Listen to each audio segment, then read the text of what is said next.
Hey y'all, as I take my glasses off.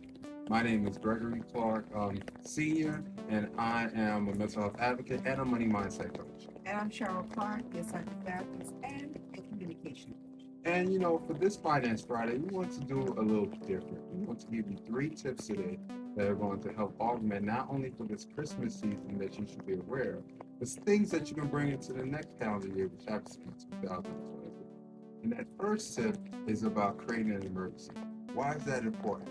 As much as that me and my wife, we are givers, we recognize that when you look at certain scriptures or certain thoughts, when Joseph had the dream about the 7 years of fullness and 7 years of famine, that means they had created an emergency fund because during the 7 years of famine, they still had something to work with. So just think about that. Think about building a fund that's at least 6 to 12 months that you can have in resources on the side that does not affect what you do in your regular life, and you're going to be fully prepared. Now, as we flow into the second tip is about keeping the communication open when it comes to the finances. And that, I'm going to give it to the master communication coach. So creating a space for your open communication. If you're not in communication about your finances, your money, what you're doing with it, then there's something going on in that stuff in your relationship. So you want to make sure that everything is communicated so you can have a financially prosperous relationship. One of the things that I'm giving props to my wife about is that we started opening up our communication about our finances, recognizing that certain things that we did even 12 months ago that we can't necessarily do now. Not that is a good thing or a bad thing.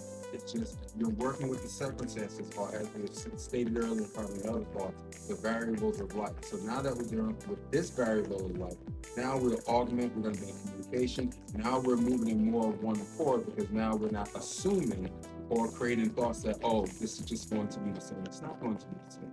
So definitely keep those communication aspects open.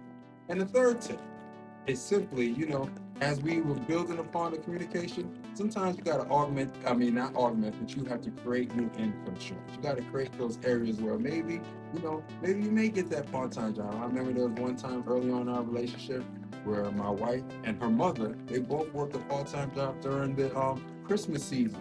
It was just to augment their finances. They were making good money. They just wanted to augment their finances. So at times, if you can find something to deal with in your hours that can bring some more revenue towards you and help take care of responsibility, not just bills. But if you want to push yourself ahead, you got emergency or in those aspects that y'all communicate about. Then think about ways to create that extra income. What do you say to that? I say those are all three great tips. Implement it today or share how you can implement those things. If you want to share your tips with us, go ahead and we are open to it because this is where we can open up the dialogue for mixing the communication in the couple moments. Peace and